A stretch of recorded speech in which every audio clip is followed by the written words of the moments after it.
Hey guys, it's your Peacekeeper coming at you with the next video in our How to Play series on the US Battleship line redo. This is the Tier 10 Montana class battleship. This ship is a paper ship, and as a result, none of them were built, and contrary to popular belief, no keels were actually laid, although the plans for the ship were finalized to the point where construction could have been started at any point should the ships have been needed.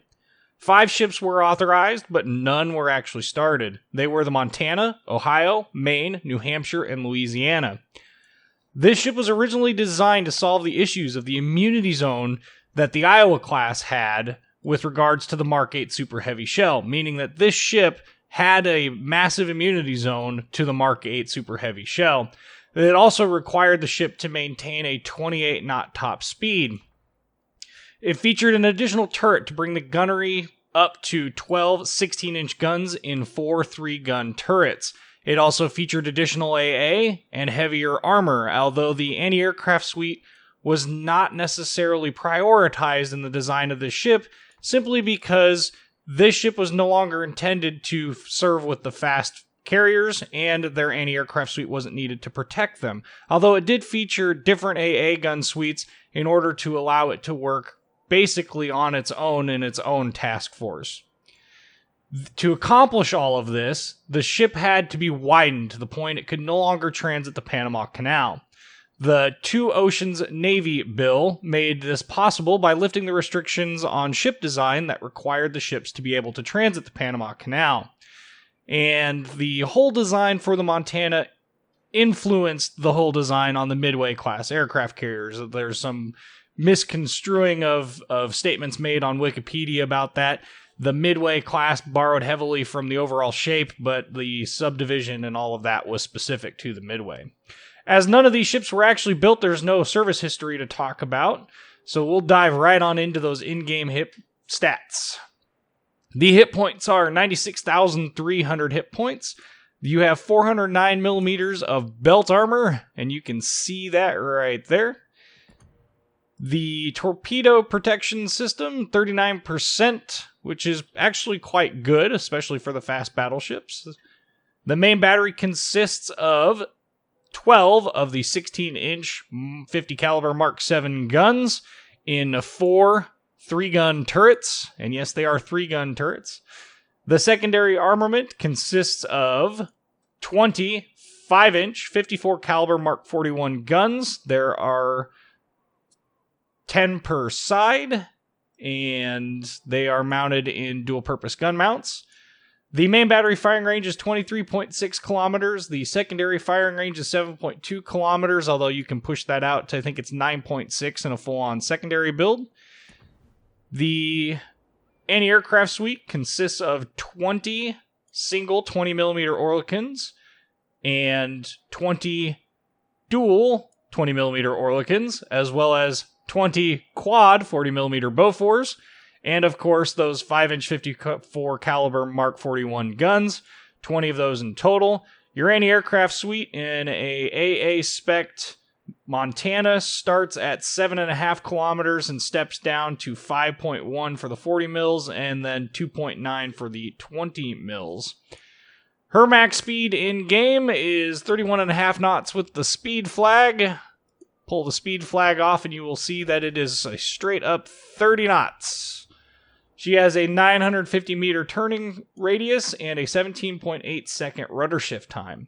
Her detection range by air is 15.6 kilometers. That's without concealment expert.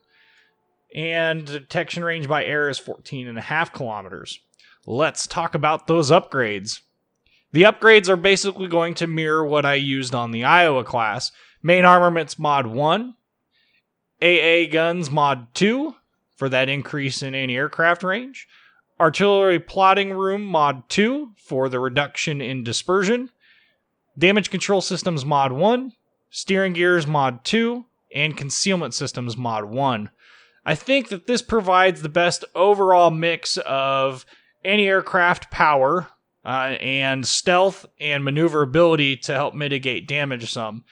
In spite of all of the advantages that the ship has, being the heaviest broadside of any Tier 10 battleship. The Grosser Kurfürst technically matches that, but at a slower rate of fire. The best anti-aircraft of any Tier 10 battleship. It has okay secondaries. It's the most, quote, maneuverable Tier 10 battleship. It's the best cruiser killer of any Tier 10 battleship. In spite of all of that, the Montana class is still performing worse on average, based on the stats, than the other two Tier 10 battleships across basically 3 of the 4 servers. The Russian server has somehow managed to make this ship the best Tier 10 battleship. I don't understand how. The ship is a very capable battleship. It's not that the ship is completely terrible, but in terms of the other 2 Tier 10 battleships, they have so much more going for them. You've got the 18-inch guns of the Yamato that can lull pen just about every, well, not just about, basically every battleship in the game. The Grosser Kurfürst certainly has better resistance to it than the Montana, and the Grosser Kurfürst just has a boatload of armor as well as being basically impossible to citadel. I mean, it is possible, but it is basically impossible to citadel, especially if the person playing the Grosser Kurfürst is playing it in your face like he should be. So in spite of all of these best supposed things, the ship still doesn't perform up to the quality and play style of the other Tier 10 battleships. That said, it is quite strong when played well, but it requires a lot of work to get to that point. So rather than me continue to talk about it, we'll just go ahead and dive right on into that battle video. Alright, so this battle is obviously going to be a Tier 10 fight. There are no carriers in this fight. There is, however, 2 Yamatos on the other team, and our team only has Montanas. So it's 3 Montanas versus Montana, Yamato, Yamato. They also have an Iowa to our Izumo. I'm not sure that is necessarily as big of a disadvantage to our team as it once was. Used to be that the Izumo was quite a joke and, quite honestly, wasn't really worth playing. Now, this is Tears of the Desert, one of my least favorite maps possible, and it is Epicenter, to add insult to injury. Now, I don't mind Epicenter nearly as much as I mind the map. I think this map is not a good map for Epicenter, simply because of the fact that there is no cover in the center ring. And so to cap the center ring, it's basically either going to be destroyers or a late game maneuver, and in this one, it ends up actually being both. So for us, we are going to take this northern route, and we are going to kind of see how things go from there. That's pretty standard for me on this map, is to take whatever side I'm on and kind of hover around the outside ring until things develop. And I'm sure there's going to be at least someone who points out that, well, everybody seems to be sailing broadside to you, and that's why this game was 197,000 damage. These potatoes aren't exactly the most indicative of how this ship plays, because you're basically taking advantage of people. Yeah. And a good battleship captain is going to maximize the targets he chooses that, well, he's going to put himself into a position where he can maximize the amount of targets he has to shoot at that are broadside. And I guess I failed to properly mention that point in another video. It's kind of come up to be a discussion on the forums, which is fine. I'm open to criticism. I'm open to discussion as well. But just understand that just because the game has big numbers doesn't necessarily mean that I'm going to choose it. As you guys saw with the Minotaur video, as you've seen with other videos, I don't always choose the best damage numbers for a video. I show what I want to show. And the big things with the Colorado video was the change in the accuracy of the guns and how quick they turn, and how those can be used to your advantage. Interestingly enough, the Montana has also received some buffs since the last time I did the video on it. It's received thicker deck armor in the midship section, which is the section near the superstructure. That has really helped it kind of deal with some of the Yamato's shells from longer ranges. You're more likely to get bounces instead of citadel hits. So the ship is a little bit more durable. It's not something to write home about. The ship still takes a lot of fire damage, still takes a lot of penetrating damage, but at the end of the day, it's still a Tier 10 battleship. You're never going to get rid of damage entirely. Now, I'm not detected. The ship does have a fairly large detection range, but this Iowa comes out into the middle broadside. Not how I would choose to do this, especially knowing at this point in the game just how early on it is that would be a bad idea. 30,000 damage in one salvo. I most definitely would have waited to charge into the middle of this until probably the mid-game, maybe the late game, maybe the early game if things were just going absolutely swimmingly for our team. But I certainly would not have charged into the middle, knowing that usually on this map, both teams end up going around the outside to the north and to the south. There's another 9K taken off in a salvo. No Citadel hit on that one, unfortunately. He's still our best target. You'll notice I'm fishing around for targets that are better profiled to me, better broadsides. And the quick turret traverse of US battleships, the fast reload, relatively fast reload, really helps you maximize, engaging these targets that are sailing broadside to you. And if you put yourself in the right position on a map, you are going to run into people that are broadside to you, and it would behoove you to go ahead and kill them. There we Citadel hit the that poor Iowa that was broadside and sank him for first blood. 62,551 damage, and we are only 4 minutes into this match. Now we've got Mr. Hide and Seek over here in his Montana, sitting effectively broadside to me. He is angled in slightly, but it's not enough of an angle to mitigate damage entirely, and who knows, I might get a lucky Citadel hit. We're at that range where you just don't know if your shells are going to end up in the Citadel or if they're going to bounce. It's kind of hard to tell.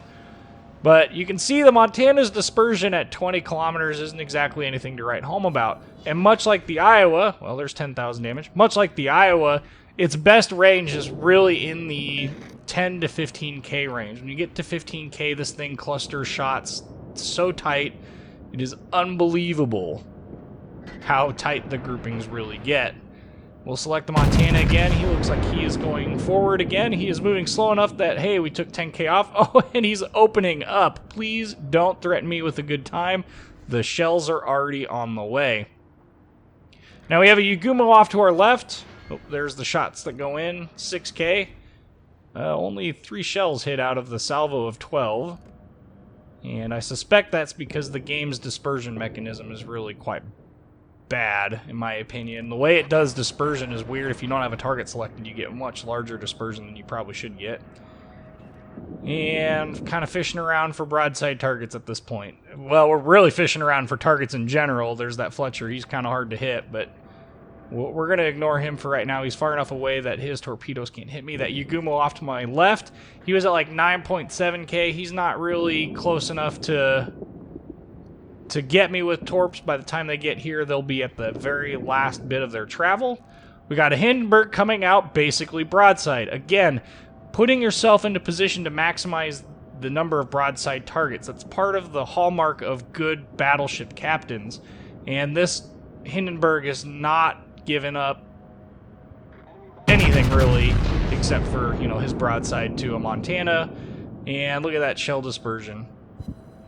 Bam! 17,000. All 9 of 12 shells hit at, 10K range. All of them were overpens. What? That makes no sense, but whatever. We're at 95,962 damage. We are already well above the server average, which is really quite low. And this Hindenburg is still sailing broadside. So, punishment inbound. Okay, dispersion screwed us that time. 4 hits and not exactly a whole lot of damage. Well, maybe we'll get him on the next salvo if he lives long enough. Now, if you're in a cruiser and you pop out and you take a big hit like he just took, the first thing I would do is get the heck away from whatever's doing that. He is not terribly keen on doing that. Torpedoes from that Fletcher way off to our right side. Not too worried about him.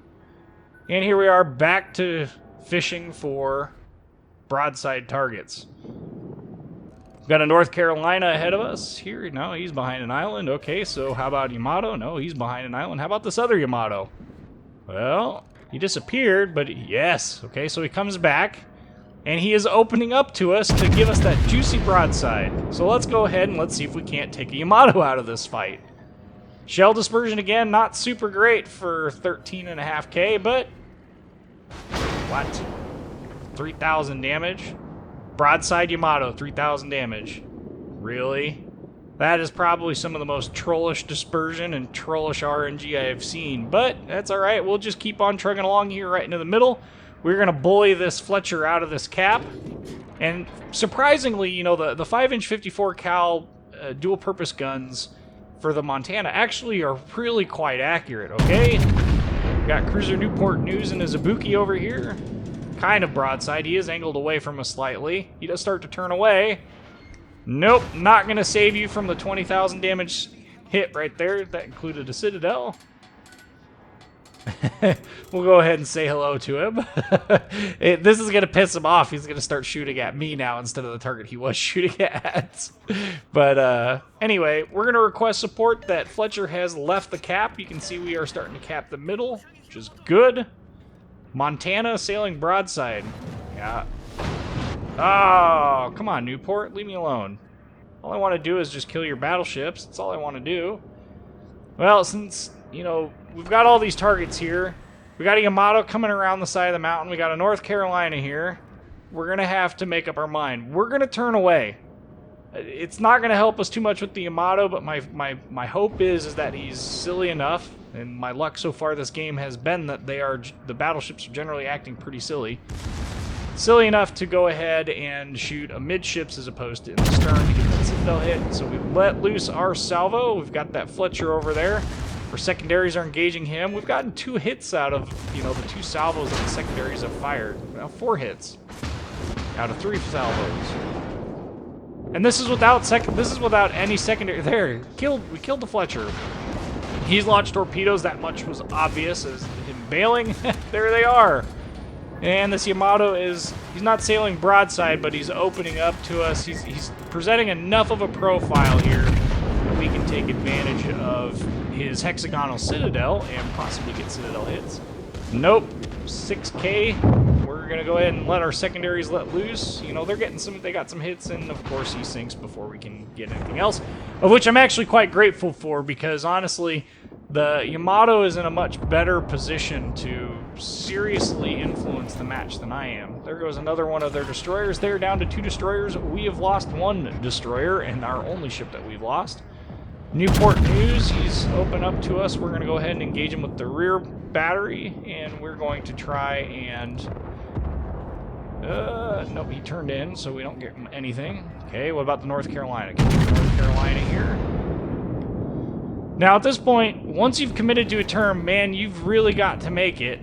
Yeah, that North Carolina hit the Yamato there and slowed him down. You've really got to commit to the turn. I managed to catch this Yamato here in a position where he is... he's already fired at our Des Moines, and so I'm going to be able to turn in before his next salvo. He's not even paying attention to me anyway. He's red misting onto the Des Moines. The North Carolina finishes him off, so now he's going to focus on the closer Montana. God bless you, Montana. Montana, not a whole lot of damage there. He's kind of nose onto you. We'll try our best to contribute. You'll notice that I shot higher. My goal there was to hit the superstructure, and I did manage to hit the superstructure, but only for like 2K, but 2 penetrating hits to that 6-inch gun mount that's in the front there. Got torpedoes behind me here, which I'm not really paying attention to. Now I am. Oh, okay, they're far enough back. We'll be able to sneak in there and hopefully dodge those. That North Carolina's still coming in. Yep, we're gonna dodge those. Yeah, how about 17,000, buddy? This is why you don't sit broadside to other ships. And he wasn't perfectly broadside, as is evidenced by the fact that I didn't get anything aside from normal pens. And the Montana, well, he ends up dying. Our Montana, I don't know what happened to our Montana. It looks like he's going to burn out. Okay, Newport News is back for some more. He's nosed in. Well, that sucks. I don't really want to engage him. Yes, I can overmatch his... Oh, look, a broadside Montana. Okay, we'll engage him. We do need to take out Newport News. That Ibuki does have torpedoes and could quite easily kill me. We are going to... Oh, there is 13,000 off that Montana. We are going to turn in. a little bit, at least for now, anticipating that he had launched torpedoes, although the angle at which he launched them, not so much. What happens next is kind of comedy gold. You can see Rune here. This is Fletcher, another Formite, someone who ate super testers. And, okay, he comes out. So we do a whole lot of normal pen damage, and I'm just going to keep engaging him, because honestly, I know I'm not going to sink the Fletcher if I accidentally damage him. I did hit the Fletcher, but I wanted to get Newport News. That's what I wanted. And Rune would have survived, so I'm not too terribly worried about Rune.